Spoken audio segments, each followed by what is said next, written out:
Libertad de prensa no es solo poder hablar de lo que uno quiere hablar.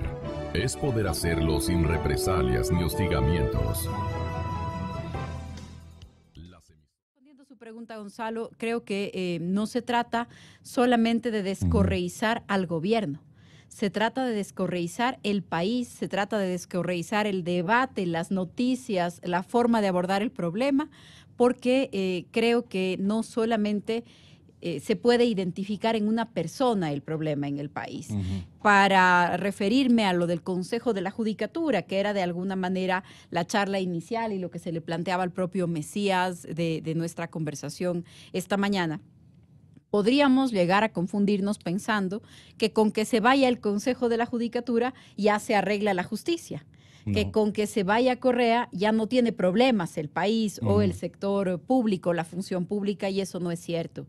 El Consejo de la Judicatura tiene que irse por los motivos correctos, de la manera correcta, y además el país tiene que entrar a un debate sobre cuáles son las reformas para dotarle de la mayor independencia posible a la administración de justicia. Hace 7 años, en el 2011, cuando el gobierno del entonces presidente Rafael Correa le metió las manos a la justicia, no es que teníamos una justicia ejemplar, impecable. Por supuesto, lo que ha sucedido es mucho peor de lo que teníamos. Hemos probado el peor de los mundos. Pero no puede ser que la propuesta sea, ahora vamos a liberarle a la justicia de este grupo de personas y entonces ya va a estar bien. No, hay mecanismos que se han creado y yo creo que más grave todavía.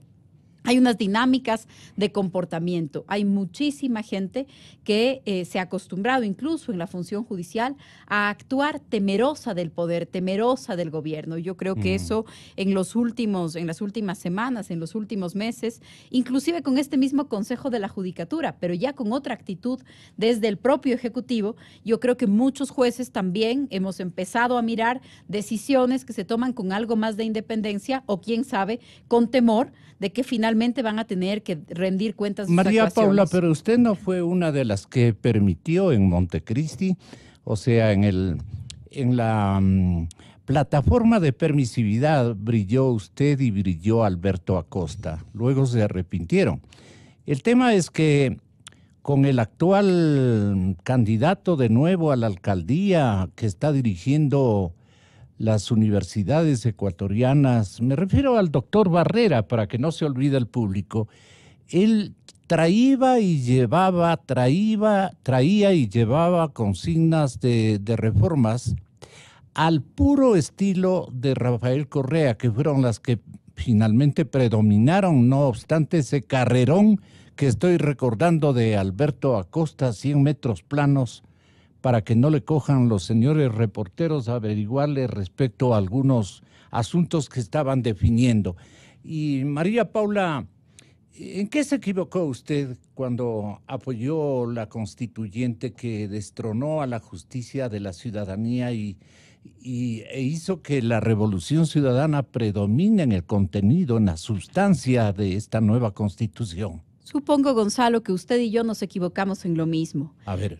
Como usted, que muchas veces... Le aludo. Sí, claro que sí, porque usted, yo y muchísimas personas en el país teníamos identificado un grave problema en el sistema político, una desconfianza en los políticos, veníamos de una época de crisis y lo que parecía ser una propuesta de una persona preparada que no tenía compromisos con esos mismos poderes fácticos, acompañada de muchas otras personas, personalidades, organizaciones de la sociedad civil, ideas que sonaban muy bien y que usted aquí mismo las reprodujo en estos micrófonos. Los pinitos de Rafael Correa se dieron aquí. Sí, aquí en muchos medios de comunicación. Pero la gran alianza política y digamos, y el libreto de contenidos lo dio con usted. Bueno, ahí podríamos tener una larga discusión, Gonzalo, pero si usted se refiere en particular a la Constitución, que era su pregunta hace un momento, como le decía, creo que hay que fijar las cosas con algo más de exactitud. La Constitución de Montecristi no le permitió al gobierno meter las manos a la justicia. ¿Cómo que no? Por eso tuvieron que ir a una consulta popular, no sé si usted lo recuerda. Sí, sí, una sí, pero consulta ya- popular en el 2011, porque si hubieran Pero ya podido, establecieron si hubieran un podido meterle las consenso manos, ciudadano, ¿no? si hubieran podido meterle las Se manos a la ponderaron justicia, del beneficio si que ellos hubieran iban a podido inventar. meterle las manos a la Ajá. justicia, no habría sido necesaria la consulta popular para meterle las manos a la justicia. Veamos en esta revisión histórica cronológicamente lo que recuerda de Montecristi el doctor Rafael Ollarte en términos del tema que nos ocupa esta mañana, la justicia y su apoderamiento. Decir que no se apoderó Correa de la justicia sería decir mentiras, pues Perdón, no, y perdón, falacias. Rafael, yo no dije que no se apoderó de la justicia. Dije que no se apoderó en Montecristi. Se apoderó a través de la consulta popular en el 2011. La reinstitucionalización de la fase jurisdiccional del país, ¿en qué consistiría este momento? Estoy de acuerdo con lo que se ha comentado aquí. El Consejo de Participación Ciudadana tiene las facultades que le ha otorgado la consulta popular en este momento, el encargo, la labor que tiene.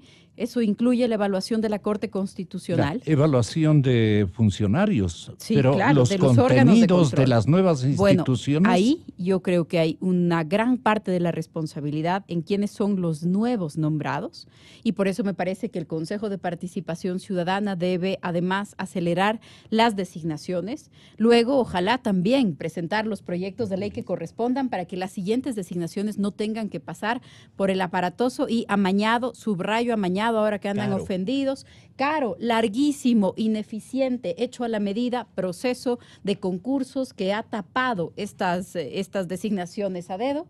Y creo que ahí también habrá que entrar ya en la sociedad civil, en los gremios, en los abogados, las escuelas de derecho, a un debate sobre las reformas legales y también las reformas sobre los arreglos institucionales que van a ser necesarias para el tema de la independencia en la justicia. La comparecencia del Estado el día de ayer en las audiencias de la Comisión Interamericana, en donde el Estado ha aceptado responsabilidad por el tema de la sanción a jueces, creo que son un buen primer paso, pero que es un debate en el que tiene que contribuir todo el país.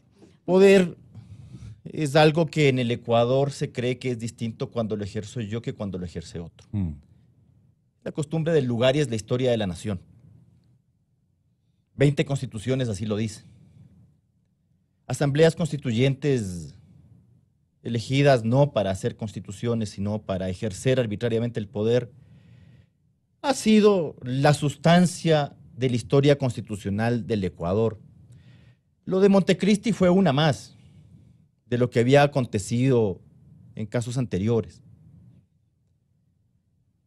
No creo que vale la pena seguir recordando estas cuestiones, sino cuando se presentan, porque no estamos aquí a puertas de una asamblea constituyente. Con la idea muy ecuatoriana de decir y hacer creer a la gente que las asambleas constituyentes se reemplazan al soberano. Eso ha pasado, violando el primer límite que tiene una asamblea constituyente, que es hacer constituciones. Y peor, la asamblea constituyente de Montecristi, que ni siquiera fue convocada para hacer ella la constitución, sino para preparar un proyecto de constitución que tenía que ser sometida al soberano. A los políticos, naturalmente, y eso nos pasa a nosotros, y bueno, veremos si en algún momento se corrige las nuevas generaciones, que no vuelvan a cometer estos desaguisados. A los políticos les gusta concentrar el poder. Hablar de democracia por una parte y concentrar el poder por otro. Unos lo han intentado y no lo han logrado. Unos de manera más burda y otros de manera más elaborada. Lucio Gutiérrez fue un ejemplo de mecanismos burdos para lograr ese cometido. Otros lo hacen. Recuerda la metodología el tema de la pichicorte, de Gutiérrez. Claro, la pichicorte, agarrarse de una transitoria, este tipo de cosas, ¿no? Tan comunes en el país. Que tuvimos que darle también guerra, ¿no? Sí, sí, por supuesto. Lo que pasa es que hay gente que aprovecha su nivel de popularidad y la ciudadanía tiene mucho que ver con esto. Sí. En que si tú eres popular puedes hacer lo que se te antoja. Si no lo eres, pues bueno, te quedas totalmente limitado. Y no utiliza la memoria, y de no recordar que en las democracias, claro es que gobierna la mayoría, pero siempre con respeto a las minorías. Y para eso está la ley y la Constitución, el límite del poder. No hay que olvidar en Montecristi el famoso mandato 1, pues. Yo recuerdo cuando se convocó a la consulta del año 2007 para convocar a la Asamblea Constituyente. El Tribunal Constitucional, presidido por Patricio Pazmiño, recibió una demanda de inconstitucionalidad de la consulta, y ahí el tribunal se lanzó una cuestión que para mí era correcta, es decir, señalar que la Asamblea Constituyente era eso. No era un órgano para designar funcionarios, ni para defenestrar funcionarios, ni para legislar, ni para hacer todas estas cosas. Mandato 1, ¿qué hicieron? Eso. Se le demanda la inconstitucionalidad del mandato 1, ¿y qué dice el Tribunal Constitucional? Es que lo que dije no lo dije. Ahí ya comenzamos. Pero bueno, nadie dijo nada, fuimos muy pocos los que reaccionamos, porque la popularidad puede estar sobre el derecho, y nos hablaban de la política sobre la ley. O sea, bueno, está bien, así es. Pero entonces aguántese que a la vuelta le toca a usted. Porque si yo permito que haga eso cuando yo soy partidario y luego cuando ya no soy, pues bueno, eso es lo que ocurre, pues, y eso es lo que ocurrió. Yo hoy día veo gente intentando restringir al Consejo de Participación Ciudadana respecto a algo que uno sí contestó. Es decir, lo que está haciendo hoy día el Consejo de Participación Ciudadana es algo que está preguntado y está contestado. No es algo que no está preguntado y que no está contestado. Por ejemplo, consulta 2011. ¿Qué nos preguntaron? ¿Está usted de acuerdo con sustituir el Consejo actual por un Consejo de la Judicatura transitorio? Y 2, ¿está usted de acuerdo en modificar el sistema del Consejo Permanente de 9 vocales designados todos por el Consejo de Participación a 5 designados por el Consejo de Participación de ternas presentadas por el Presidente de la República, la Asamblea, el Defensor Público, la Fiscalía? Sí. La gente dijo sí, apretadamente, pero dijo sí. Y de repente nos han dicho que con las preguntas 4 y 5 de la consulta 2011 habíamos autorizado hacer algo que nadie nos preguntó, que era meter las manos a la justicia, intervenir en el Poder Judicial. Pues ni siquiera te lo han preguntado. O sea, a ver, si te lo hubiesen preguntado y respondías que sí, ya estaba mal. Porque tú no puedes utilizar los mecanismos de democracia directa para afectar la independencia judicial. Pero en este caso, lo que ha ocurrido es que nos han preguntado algo muy claro. Mire, en el Ecuador, durante 20 constituciones, nos ha preocupado sobremanera cómo se nombran los funcionarios. Y creemos que ese es el principio y fin de las cosas, cómo se nombra. Entonces hemos tenido todos los sistemas que a usted se le ocurra. Designaciones directas, propuestas, designaciones legislativas, ternas, ahora concursos. Mire, le soy bien claro en esto. No importa cómo se designa, sino a quién se designa. Porque si al poder público no se le da la gana, con cualquier sistema que usted se invente, de tener funcionarios competentes, competentes en el sentido de conocer lo que está haciendo, lo que va a hacer y no que va a ir a adivinar, o a veces ni eso, que sean independientes, es decir, que cuando ejerza el cargo lo haga con lealtad a la Constitución y a la ley, y no a quien le ha nombrado, lo que se conoce como deber de ingratitud. Y que sean, en el caso de los entes jurisdiccionales, imparciales, en el caso de los entes administrativos, objetivos. Es decir, yo aplico la ley, no miro a quién se la aplico. Es decir, aquí no es según la carita del marchante, pues. No es que si eres tú, la ley quiere decir una cosa, y si es otro, la misma ley quiere decir otra cosa distinta. Doctora María Paula Romo, yo como me tengo que el respetable quiere, no, mil perdones, sí. Yo quería compartir esta idea suya. 7:30. Yo voy con usted. Entonces, el problema es que nosotros hemos designado un consejo transitorio. Ya. ¿Qué tiene que hacer no este le digo consejo? que es para descorreizar, porque eso suena como muy tosco en el sentido de decir, aquí de lo único que se trata es que yo saco a estos y ahora pongo a los... No es así. No represento es la que verdad. No se trata, y no pura creo neta. que ni Julio César Trujillo ni ninguno de los ilustres integrantes del Consejo de Participación tengan esa intención de decir es cambiar unos por otros. No, no es así. Lo que pasa es que bien sabemos cómo fueron esos tales concursos. ¿Cómo entiende usted la descorreización del país? A ver, primero, no se trata solo de descorreización, no se trata de decir, ya, como lo hizo usted está mal, pero si lo hace el otro, pues está muy bien. No es así. Ya. No es cuestión de nombres. No, por cierto, de seguimos protagonistas. en el mismo círculo, seguimos en la misma cosa. Ya. Nosotros sabemos cómo fueron esos concursos. Las cuestiones burdas. A ver, concursos con preguntas de cualquier cosa.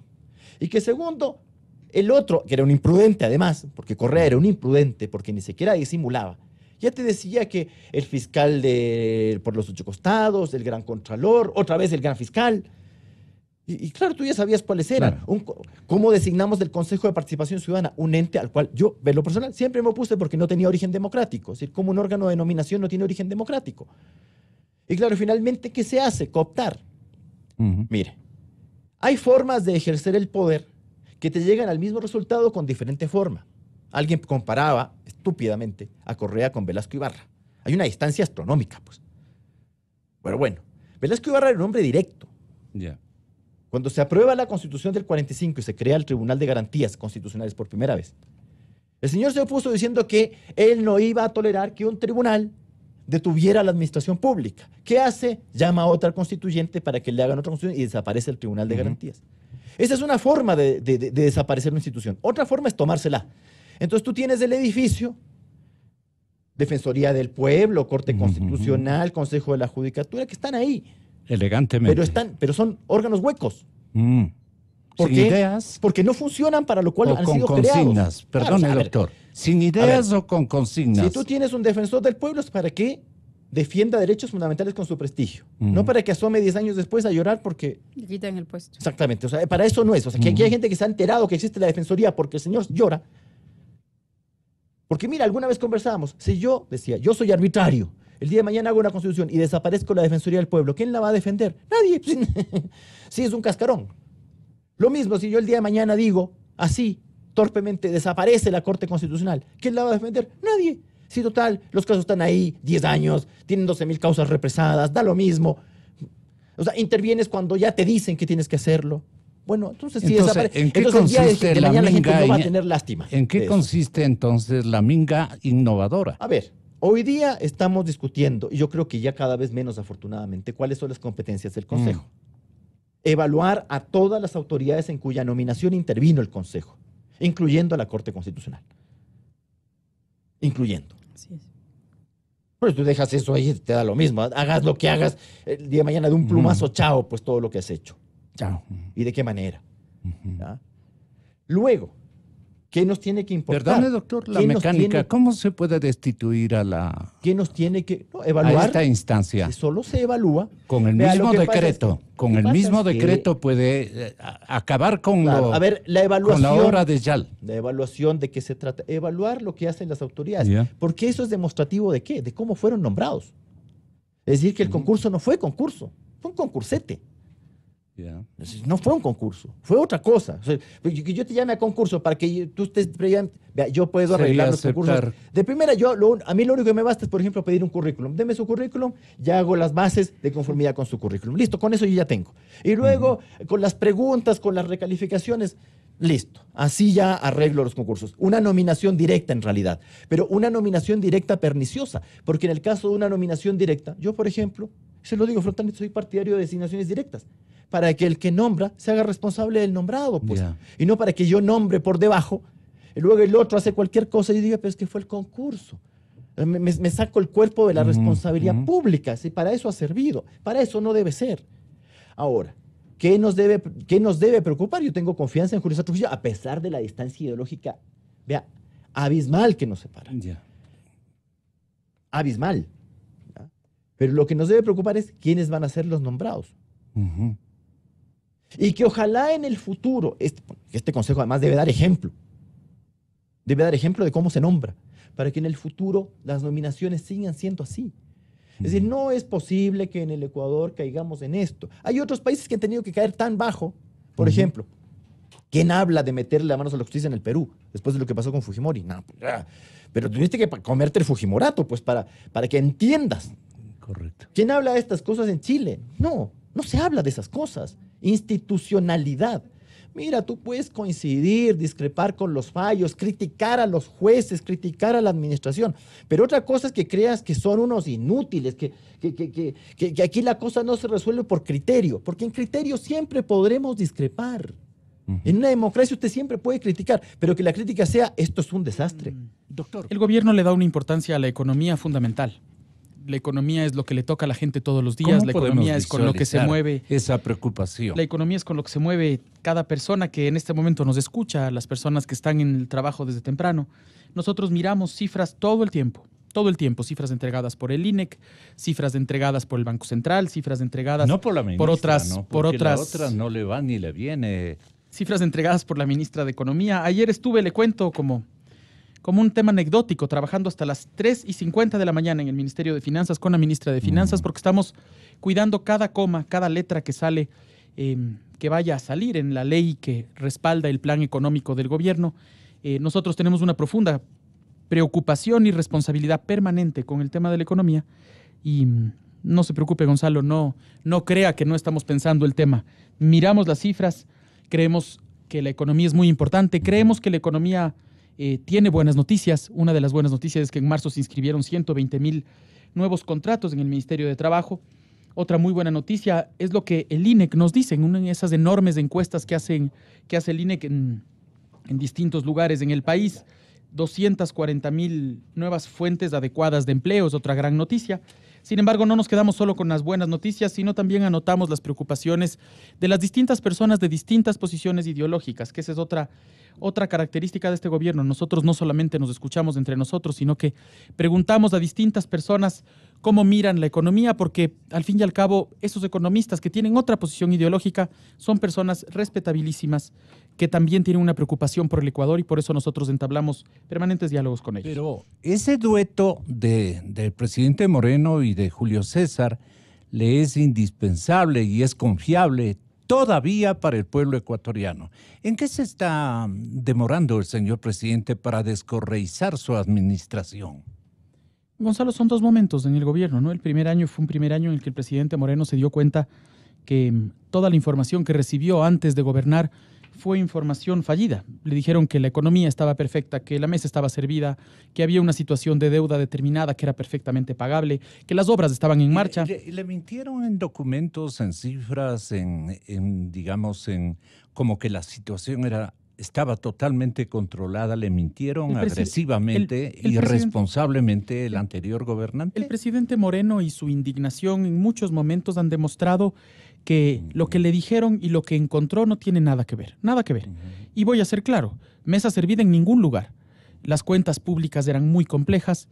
Hoy día veías, viniendo de leerlas, acá, de escuchaba... descubrirlas, de interpretarlas. Primero de entender qué es lo que estaba pasando. Eso marcó un tiempo.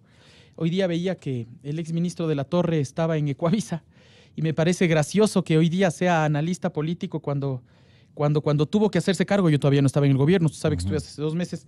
Era quien casi elogiaba lo que pasó en el gobierno pasado, Pero ¿no? los periodistas cometemos el error de no recordar, ¿no? Al funcionario y decirle, pero si usted estuvo en la orquesta, pues, ¿qué le pasó? Pero imagínese, el otro día hablaba con el Contralor General del Estado y él me decía que el último día, el día antes de salir, el señor de la Torre le mandó un último comunicado pidiéndole 45 días más para devaluar la información de la deuda china. O sea, ya tenemos que estar locos, pues lo que clamaba el Ecuador. Yo hace 2 meses estoy en el gobierno, pero yo clamaba desde fuera es verdad, transparencia. Y el gobierno del presidente Moreno se ancla en 2 grandes valores, verdad y democracia. La democracia es fundamentar los poderes del Estado, la independencia de los poderes del Estado, la autonomía, y por eso le hemos apostado y ha habido un respaldo político tan fuerte al Consejo de Participación Ciudadana. Y verdad, porque hay que transparentar todo lo que pasa. A usted, Gonzalo, a la persona que camina por la calle, le atañe lo que es la deuda. Porque también todos los ecuatorianos debemos de ese dinero. Eso no pasó con el gobierno pasado. No estaba la mesa servida, la deuda no estaba clara. La gestión, habían 600 obras, y le pongo un ejemplo bien pequeño, Gonzalo. El hospital de Portoviejo y el de Monte Sinaí. Si decían que valía 100, ya se habían pasado en 70, es decir, pusieron en 170 el valor del hospital. No había cómo poner un centavo más y todavía no habían abierto los hospitales. Imagínense, 70% más. Hoy día la buena noticia es que el hospital de Portoviejo ya comenzó a dar un servicio y van a ir viabilizándose esas obras, pero la indignación clara del presidente Moreno, que se ve tan permanentemente con el gobierno anterior, responde a que la información no fue clara, en que le engañaron a los ecuatorianos. Y hoy viene un segundo momento, que es el nuevo momento, el momento de profundizar esa verdad y esa democracia y concentrarnos en temas fundamentales como el empleo, como las casas, como acabar con la desnutrición. 26% de los ecuatorianos siguen en una situación de desnutrición en un gobierno que tuvo 10 años la plata que tuvo. Nosotros vamos a concentrarnos en que esas personas que son que son las personas que más golpeadas están por la situación económica del país, puedan salir adelante. Yo sigo insistiéndole. ¿A quiénes usted les sugeriría que les acepte las renuncias? Me quedé pensando después No le mencione, por favor, al de turismo. Es que me quedé pensando después del reportaje que si es que la lógica es esta lógica de todos los que estuvieron con Correa tienen que salir, ya sabemos cuál de los dos va a salir, ¿no? Claro. Enrique tiene muchos pecados, pero él sí no estuvo con Correa. Otros sí cargamos con una crucesaza, oiga. Sí. ¿Usted qué fue en yo la creo que época de Correa? Secretario de Transparencia y subsecretario de Gobierno. Pero cuando quiso transparentar... 700 casos publicamos. Sí. Claro. Pero... 722. Pero se fue de ninguno nomás me olvido. usted. Claro, me fui cuando quisieron tomarse la justicia. Sin embargo, creo que aquí la discusión de fondo, Gonzalo, Sí, es... vamos a lo de fondo. Yo creo que no podemos entrar tampoco en la lógica correísta de la venganza. Y ese es un criterio particular que, ¿Él está que tengo que buscando ponerlo. también aquello? Siempre fue así. Es decir, con Ah. Correa lamentablemente nunca... Hay que polemizar. Cuando nosotros planteábamos el tema de que había que llevar el país a un momento de justicia, porque habían muchas distorsiones, Claro. él pasaba esa línea y iba a la venganza. Y creo que tampoco hay que entrar en la lógica rabiosa de todos los que estuvieron... Y todos los que estuvieron con Correa tienen que salir. Sí, si el presidente Moreno lo cree, por supuesto. Pero entre los nombres que mencionaron hay gente respetabilísima, respetabilísima. Hay gente que hace su trabajo diario denodadamente y se quedaron, además, peleados con Correa. Pues usted entenderá que ninguno de los que están ahí ahorita sale de ahí y Correa le va a felicitar. No sé si es que la gente revise el Twitter, pero aquellos que estuvieron hasta el final con Correa son los que más disputa tienen con Correa. No podemos entrar en la lógica rabiosa, la lógica grosera de Correa, con eso de si estuviste ahí te voy a tirar a matar. No creo, y no creo que el haber estado en el gobierno de Correa marca necesariamente que tengan que salir. Creo que hay una nueva óptica, y el presidente Moreno ha marcado esa nueva óptica con toda claridad. Le pide a usted, ¿cuántos quemados has contabilizado tú? Estoy muy poquito tiempo como para pensar los quemados. Creo que yo siempre, y ahí sí tengo una lógica casi cristiana de Pero comenzar a ver mi situación antes de ver la del Pero resto. a usted le acusan de que es taurino, y un taurino es eficiente en la mirada. Apenas sale el toro, usted ya sabe qué clase de animal. A mí me elogian va cuando me dicen a la que plaza. soy taurino, no me acusan. No, sí, Imagínense, sí, yo sí, tengo la virtud de que lindo los correístas lo que sí. me dicen a mí en la vida es, tratan de acusarme diciéndome que soy taurino. A mí me elogian cuando me dicen que soy taurino. Así es. Ojalá podría decirlo a toda voz. Los taurinos nos ponemos en el ruedo, en la arena, en Así lugar de es. quedarnos viendo desde afuera. Yo creo que ese es un tema que se va a evaluar en este momento. Creo que, como le dije hace un ¿Cómo momento, van hay a gente, hacer las hay gente evaluaciones? respetabilísima. Perdone, Hay una ¿Cuál es la evaluación. metodología? Hay una evaluación técnica que responde a los indicadores de gestión. El presidente Moreno trabaja sobre la gestión. Hay indicadores de cada ministro que se tienen que cumplir en la gestión de los ministerios. Y por supuesto hay una revisión política también de qué es lo que ha hecho cada ministerio en el territorio. No solo se trata de la vocería de los ministros, la política se ejerce en el día a día y esa política se ejerce en el accionar de los distintos ministerios en la zona. Si es que turismo está trabajando en las zonas deprimidas, está cumpliendo con su misión política. Pues. Si es que salud está cubriendo las necesidades de las personas que más lo necesitan, esos centros pequeños que el correísmo abandonó, recuerde usted, Gonzalo, lo que hicieron es obras faraónicas, ¿no? Grandiosos hospitales que no podían terminar y los centros de salud pequeños que atienden a la gente más pobre estaban botados y abandonados. Ahí tiene que estar la concentración, en las escuelas unidocentes que Correa tanto criticaba. Usted conoce en una provincia como Imbabura lo fundamentales que son esas escuelas para la gente del campo. Hacían una gran escuela del milenio, se daban todos los vítores por haberle inaugurado y los niños tenían que caminar 3 horas para llegar, entonces salían de la escuela. Es decir, hoy día hay que tener la prioridad donde tiene que estar y la prioridad nuestra es por los más necesitados, los más, es decir, como la encíclica católica, ¿no es cierto? Y es la encíclica Popularium Progresso y es la opción preferencial por los más pobres. Y esa opción preferencial por los más pobres tiene que ver con los que tienen que ir a las escuelas pequeñas, a los centros de salud pequeños, a los que hay que ayudarles con una casa. Pero Juan 23 fue efectivo. Y ha sido muy importante para eso. Y yo creo que nosotros estamos siendo efectivos. Se lo digo sinceramente, si no, no estaría aquí. Si el presidente Moreno solamente habría sido palabra, yo no habría entrado al gobierno. Yo estaba más cómodo afuera, Gonzalo. Y creo que hoy no puede mandar mi comodidad ni la de los ecuatorianos. Es un compromiso de todos, no solo del gobierno, de la gente que nos escucha, para entender por dónde van las cosas, para entender que el Consejo de Participación está haciendo un buen trabajo y que ese Consejo de Participación fue nombrado con el criterio de independencia, honestidad, cuidado para que haga el trabajo que está haciendo. Es decir, tampoco salieron de la nada. Y el presidente Moreno el otro día lo dijo con toda claridad el lunes. Nosotros respaldamos el trabajo de independencia, honestidad y claridad. Y quienes se opongan tendrán que responderle al país.